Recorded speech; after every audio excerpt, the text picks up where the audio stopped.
Hello, Mr. Ambassador. Thank you very much for being here. It's an honor for us to interview you. So first question is, you were appointed head of OSCE program office in Bishkek in October 2016. Right. What was the background of your appointment? So, as you perhaps may know, that there are several field missions of the OSCE, and normally, if you are heading a mission, you can work 3 till 4 years. And the OSCE mission is here in the Kyrgyz Republic since now 20 years. And they had to nominate a successor. And for that, you have to know that it's a rather interesting process because it's multilateral diplomacy. And the OSCE has 57 states. So you can see on the one hand, you have a fierce competition because several people from several countries might apply it. But also on the other hand, it's something very political. At the end, it's a political nomination.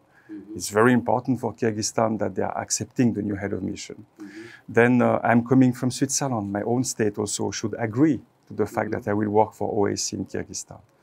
Then the Secretary General of the organization has to agree on that. And then there should be a kind of consensus from the 57. Why? Because OSCE is a consensual organization. It's an organization of dialogue.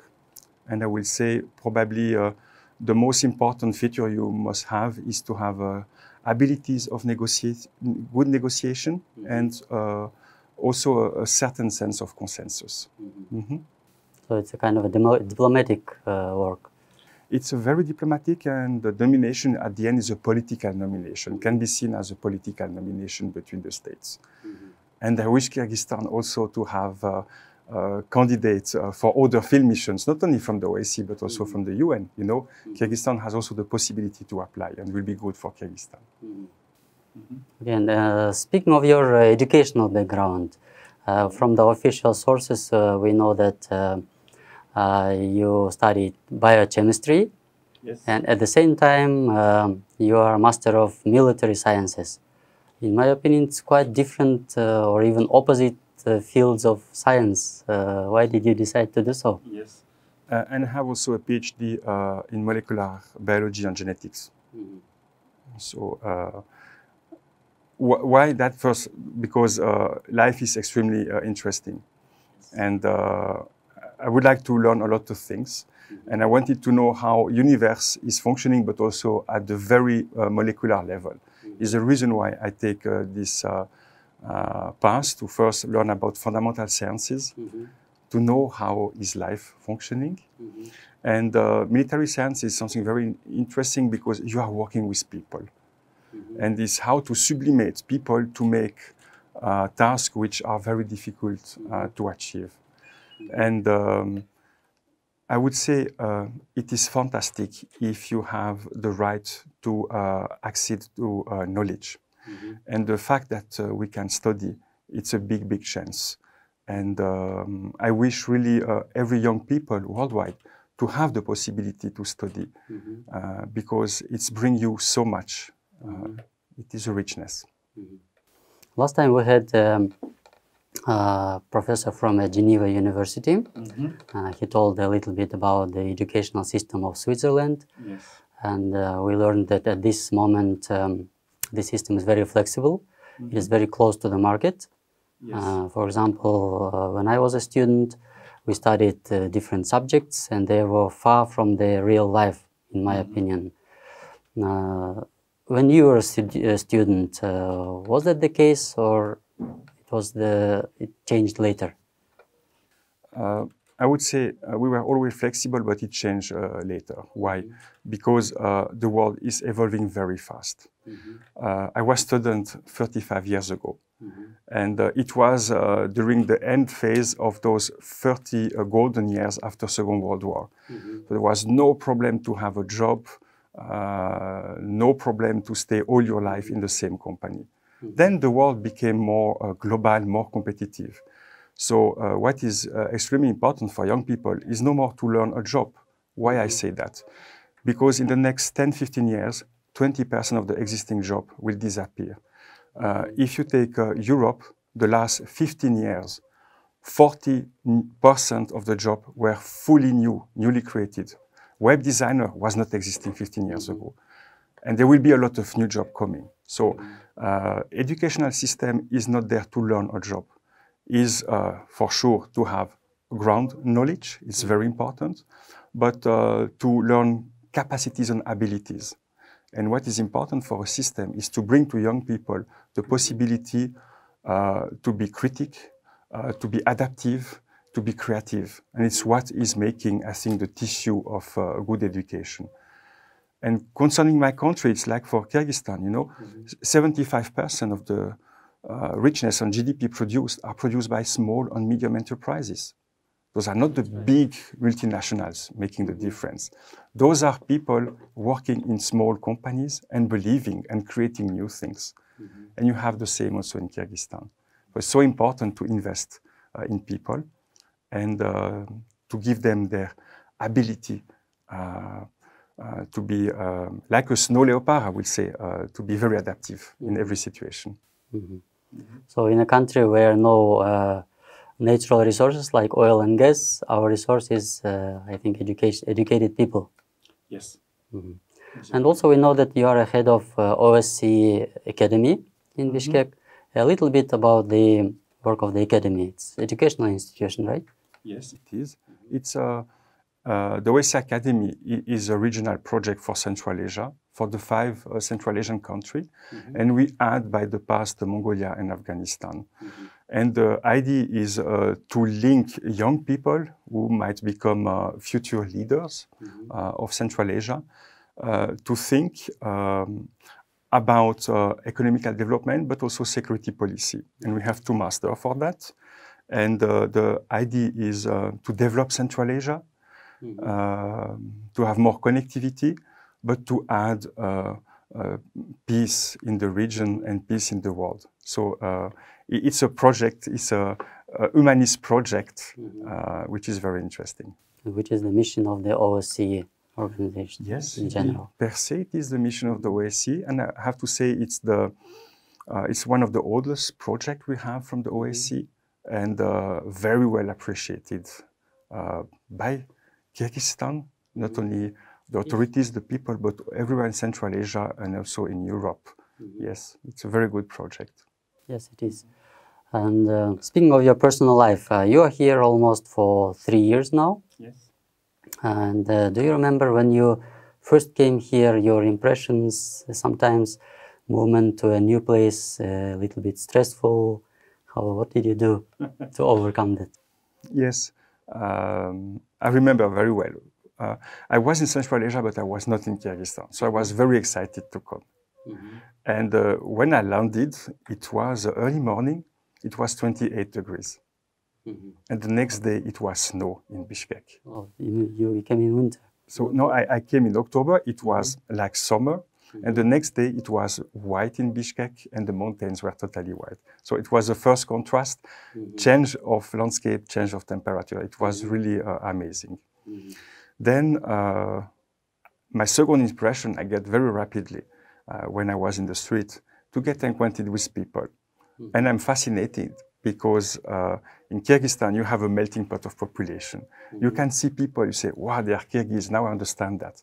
But you can understand, oh, this is a Kyrgyz perhaps from the south. You say, oh, this beautiful person has perhaps a root from Kazakhstan. Then you see other people and you say, oh, they probably they have family coming from Russia. And this melting pot from Kyrgyzstan of different population, people living in a peaceful manner, it's absolutely fascinating. It was my second impression of Kyrgyzstan. And my third impression, very fast, because you have a beautiful painting and you have beautiful tissue, it is this traditional art, the tradition you have in the country. And this kind of nomadic tradition is, for me, very interesting because we don't have that in my country. And it impressed me, yes, and still impressing me. So after your time here, do you have many friends? And if yes, so what do you usually do when you meet each other? I think I can say I have a lot of friends here. I feel very comfortable in Kyrgyzstan, and I feel very integrated. So I feel a bit like a Kyrgyz, if I have the right to say so. When we meet, we are speaking mostly about culture and development of the country, of Central Asia. And I love to try to understand the difference with Europe, with my own country, because I see a lot of similarities between Kyrgyzstan and Switzerland. We are also a mountainous country. We are landlocked. We have been very poor during centuries. And I see a lot of similarities. Do you go skiing in winter? I haven't had the time to go skiing. I'm working a lot. So after you spend some time here, well, every country or every nation is interested to develop. And from your perception, Kyrgyzstan, maybe 3 things that are good, really good in Kyrgyzstan, and 3 things that are still to be improved or to develop. Can you some count? So the first very positive things, I think, Kyrgyz people are very independent people. They are a bit rebellious, like by us in Switzerland in our mountain. They are strong people, strong personality, and I like it. It's touching also my heart, and I understand that. The second point, in Kyrgyzstan, you have absolutely beautiful landscape. I think it's absolutely pearl for Central Asia, and I like it very much. And the third point, which is positive, I think you have tradition. You have strong tradition. You are able to keep them in a very positive way, and please continue to do so. So that, for me, the very positive point. What I would wish for Kyrgyzstan is to continue to this path to democracy. I would be very happy to see continuing good political dialogue. It's very important to mature this open manner to make politics. Dialogue is very important. Then I wish Kyrgyzstan to continue to develop its economy. It's very important. I think it is the future for the population. And there I would wish, if I allow to say that, to have less corruption in Kyrgyzstan. Corruption is like a cancer, and it's serving only the interests of very few persons, but not the entire population. And I think it's a very archaic model of society. So if you want to have a more modern society, you should step by step diminish the corruption. And the last point is linked to the beauty God gave to Kyrgyzstan. You have an absolute beautiful landscape. And I wish Kyrgyzstan to become a champion in ecology. I wish Kyrgyzstan to have a very good waste management system, to have much less pollution, to have people well educated, to take care, not to throw away things. Yes, it's I think very important, because it is matching, this ecological approach is matching with the beauty of the country. When you mentioned beauty of nature and beauty of landscapes, I remember the joke where everything which is not made by the people usually is beautiful, and which is made by the human beings, not that beautiful. Did you travel other regions of the country as well? Yes, I've been traveling, but I have to confess that I'm working a lot, and I do not travel very often. But every travel for me is very interesting, and I try really to catch the maximum I can. To have all the impression, to keep in memory, not only what I'm seeing, but what I'm feeling, the discussion I have. So it's bringing me a lot of also internal richness. I was last week for the work in the Isikul region. And you know, I'm coming from Geneva. We have the Lake of Geneva, which is the biggest lake of the Alps. I love Isikul Lake and the region because there you have a kind of a special energy. So this is a beauty, and we say it's the pearl of Kyrgyzstan. And as I say before, Isikul Lake should be the pearl of Central Asia. So you have to sell it like this. I think you have to be proud of that. It's very important. Then I remember that last year I went by car from Bishkek till Batken. Yes. Remote. Yes, I've been several times already in Batken, in Jarabad, in Osh, for working purposes. So I start to know those cities. But the fact to go by car was for me a beautiful travel, and I get a lot of impression. What I like in the other regions is that there is a lot of differences with Bishkek. I like Osh cuisine, for example. And I have to say that these differences you have between the region is part of your tradition. I fully respect them, and I understand for us in our job the importance to make also activities for the region, for the sake of local communities, and we are doing always more for local communities. So we know that you speak 4 European languages: English, French, German, Spanish. Yes, and Italian also, yes. And basics of Russian. Yes. Did you manage to learn some phrases or words in Kyrgyz language? First, yes, I would like to say that the language are very important.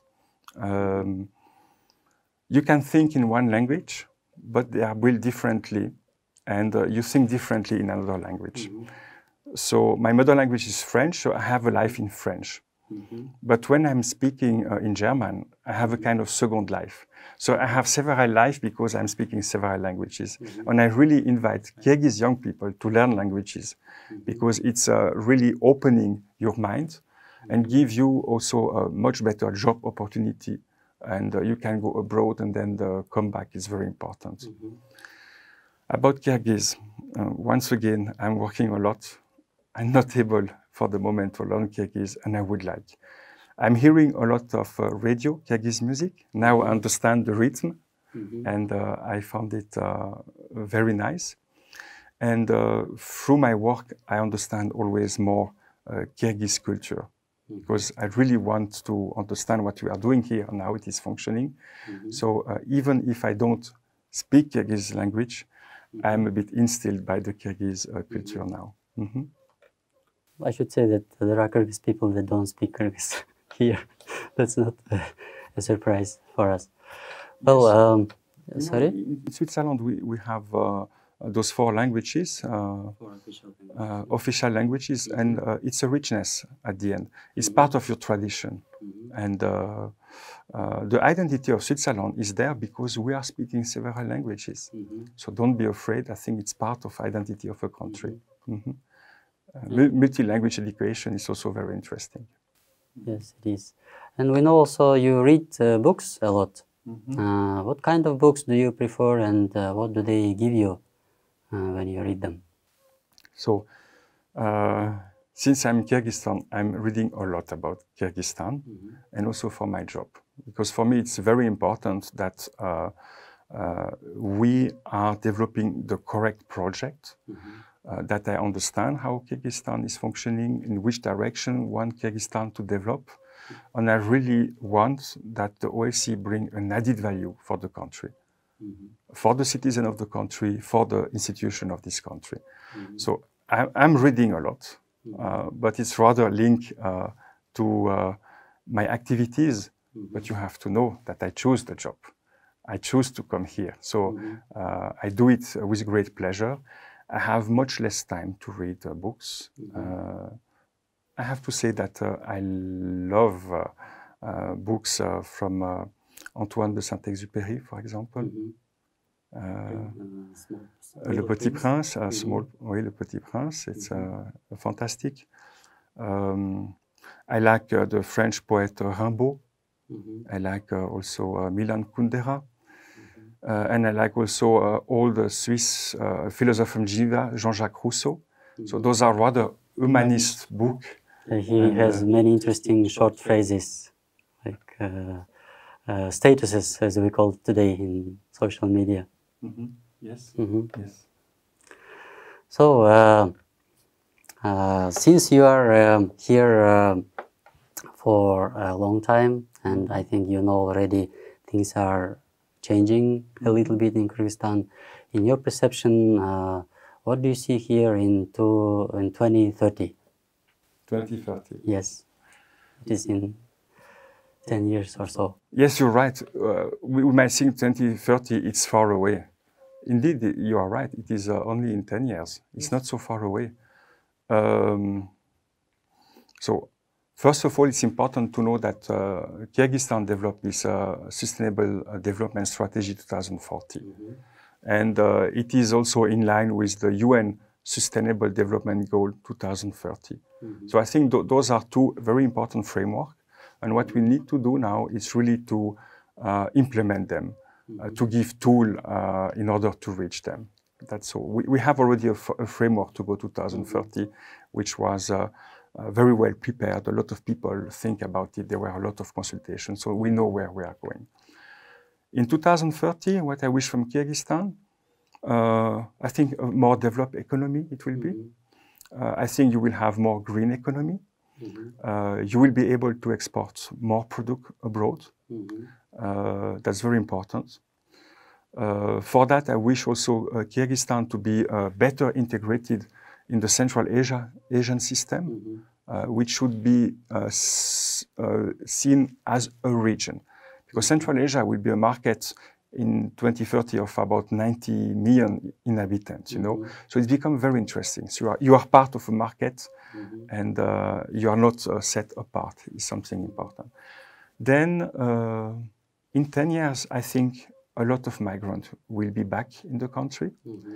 They will have success abroad and they will develop also the economy on their own business in Kyrgyzstan. I'm sure about it. Then I think there will be a greater role for women in the society. There will be more women in decision-making processes. There will be perhaps also a comeback of women at the political level, regional and national level.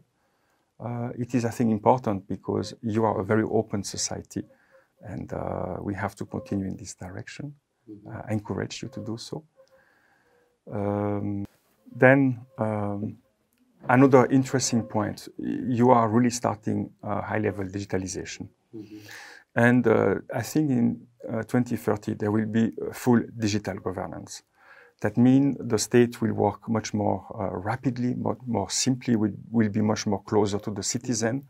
So it will be a modern state. So the digital governance will be a reality.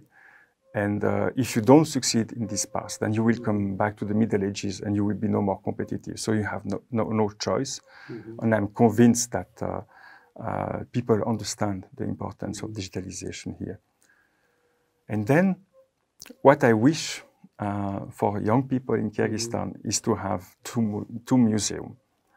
One museum of science and technology and one museum on philosophy.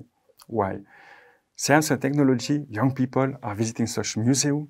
They are looking how Da Vinci was trying to create the first plane, but they look also what is artificial intelligence. So it's bringing your children envy to develop things, to be creator and so on. So I wish in Bishkek to have a beautiful science and technological museum. And the other point, I would like to have a museum for philosophy. Why? Because you have a great culture. And it's very important to have in the future also great Kyrgyz poets, writers, why not also compositors, musicians?